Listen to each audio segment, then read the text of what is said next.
Mes bien chers frères, gardez-vous bien de toute avidité, car la vie de quelqu'un, même dans l'abondance, ne peut dépendre pas de ce qu'il possède. Et Jésus ajoute à la fin, voilà ce qui arrive à celui qui amasse pour lui-même au lieu d'être riche en vue de Dieu. Mes chers amis, je voudrais aborder l'Évangile par deux aspects. Tout d'abord, la question de la richesse des biens de ce monde. Jésus nous en montre dans la parabole le caractère factice qui ne donne aucune sécurité, car la vie n'en dépend pas, au sens strict. Cependant, la richesse dont on possède n'est pas le point névralgique sur lequel Jésus veut mettre l'accent. Ce n'est pas tant la richesse, le compte en banque que je peux avoir, les biens matériels ou financiers que je peux avoir, qui pose problème. Ce qui pose problème, c'est l'attachement à ces choses-là que j'accorde. Voilà pourquoi Jésus dit bien, gardez-vous bien de toute avidité. Car, mes chers amis, il y a des riches qui se comportent comme des pauvres. Certes, ils ont le compte en banque bien plein, de nombreux biens matériels, mais ils n'en sont pas plus attachés que cela. S'il faut donner, ils donnent. Ils ont donc un cœur de pauvre. Et au contraire, vous avez des pauvres qui sont, sur le peu qu'ils ont, ils tueraient pour garder ce qu'ils ont. Ce qui montre bien que ce n'est pas la possession qui pose problème, c'est l'attachement à la possession des choses. Le péché n'est pas d'ordre matériel en tant que tel. Il est dans les cœurs.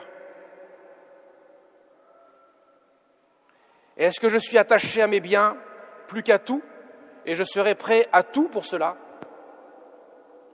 Ou alors, est-ce qu'il y a quelque chose de bien plus précieux que ce que je possède? Et on verra dans l'Évangile que Jésus ne s'arrête pas seulement à la possession des biens matériels, il va beaucoup plus loin et beaucoup plus intense dans la relation que nous pouvons avoir même avec nos proches. Dans le sens que Jésus dira, si tu aimes plus ton père, ta mère, ton fils, ta femme, ton enfant, ton mari, plus que moi, tu n'es même pas digne de moi. Mais laissons cela au moment où ça viendra. Concentrons-nous sur l'attachement aux choses de ce monde. Jésus donc nous dit qu'il ne faut pas être avide. Il ne faut pas chercher à posséder comme une sécurité que je me donnerai pour pouvoir affronter tous les dangers. Car même demain, je peux partir et mes biens n'y feront rien. Donc, Jésus demande d'avoir un caractère relatif dans la relation que nous avons avec nos biens.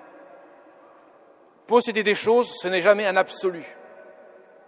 Ce n'est jamais une fin en soi, c'est toujours un moyen. Dans ce monde, il faut posséder des choses pour vivre, certes, mais cela doit rester un moyen et non pas une fin en soi. Quand ça devient une fin, c'est là que c'est problématique. Ça, c'est le premier aspect. Le second aspect des choses, il est bien plus important encore. Jésus nous demande d'être riches en vue de Dieu.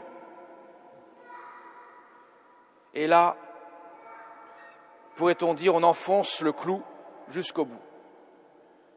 Jésus dit bien, en quelque sorte, si tu ne cherches même pas à cultiver la richesse que moi, Dieu, je te donne, même si tu possèdes rien, tu as tout raté dans ta vie. Car ça, c'est la vraie richesse, c'est l'absolu. L'avidité, il n'y en a pas. Tu dois désirer au plus profond de ton cœur cet attachement à Dieu, car lui, il te porte. Il t'a créé, il te maintient dans l'existence et il te sauve.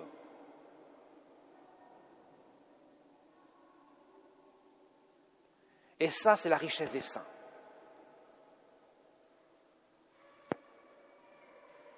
Plus l'attachement est grand envers notre Dieu, et quelle que soit la vocation, plus le Seigneur nous sanctifie, car il a les portes grandes ouvertes pour venir établir sa demeure dans nos cœurs. Et cela passe nécessairement par l'application des commandements de Dieu. Si je dis « Seigneur, je t'aime beaucoup », mais le voisin à côté de moi, je ne peux pas le piffrer. Là, vous êtes sûr que vous ne m'aimez pas le lieu. C'est certain.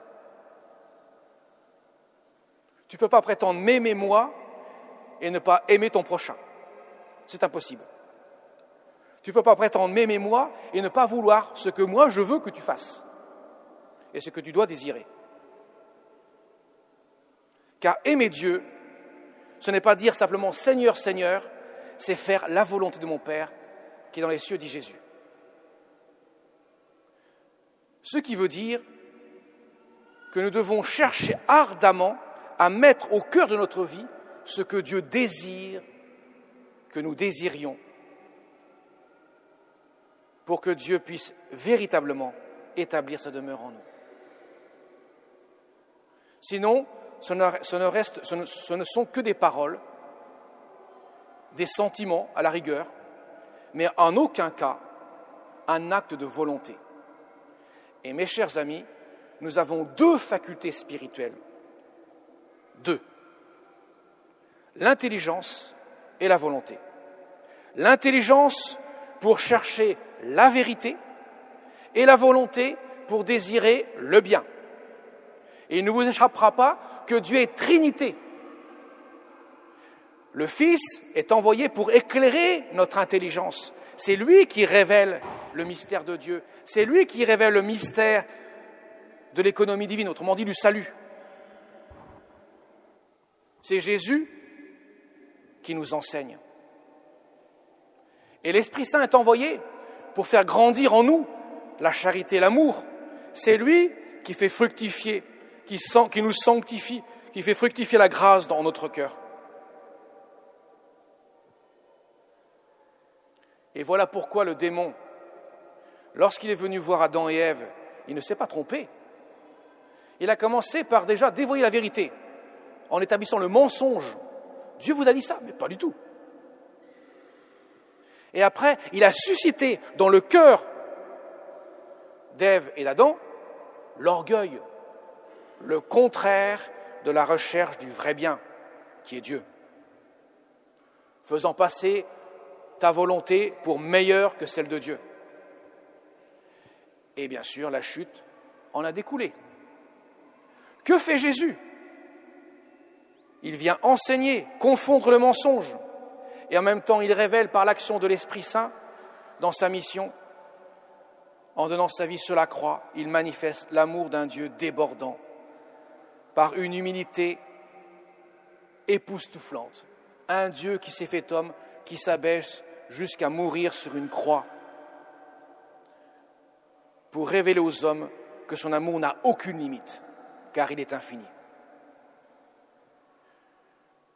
Et voilà pourquoi, mes chers amis, ceux qui ont le mieux compris cela, c'est ceux qui ont vécu ce mystère de la passion, de la mort et de la résurrection du Christ dans leur vie, à commencer par la Vierge Marie. Elle était là, au pied de la croix. Elle a désiré vivre ce que Dieu lui demandait de vivre. Elle a désiré vivre l'amour dans l'expression le plus grand qui soit, le don de soi. Elle a donné son Fils, elle a accueilli l'amour du don de son Fils.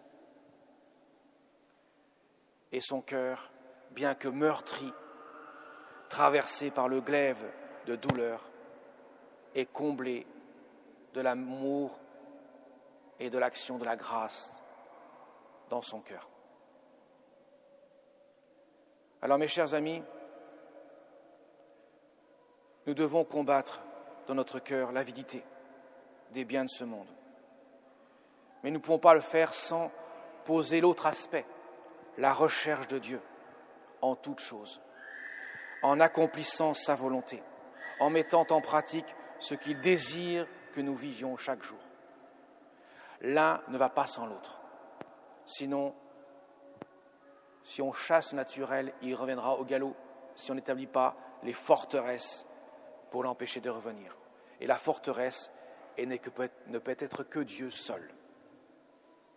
Ce qui fera dire d'ailleurs à sainte Thérèse d'Avila, elle qui avait bien saisi tout cela, Dieu seul suffit.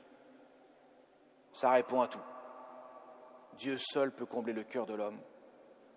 Dieu seul peut être la nourriture pour que l'homme puisse être vraiment heureux. Demandons-le avec l'intercession de notre Mère du ciel qui nous enjoint à courir ici-bas sous sa protection, mais avec sa prière d'intercession fidèle, comme une mère assiste son enfant jour après jour. Amen.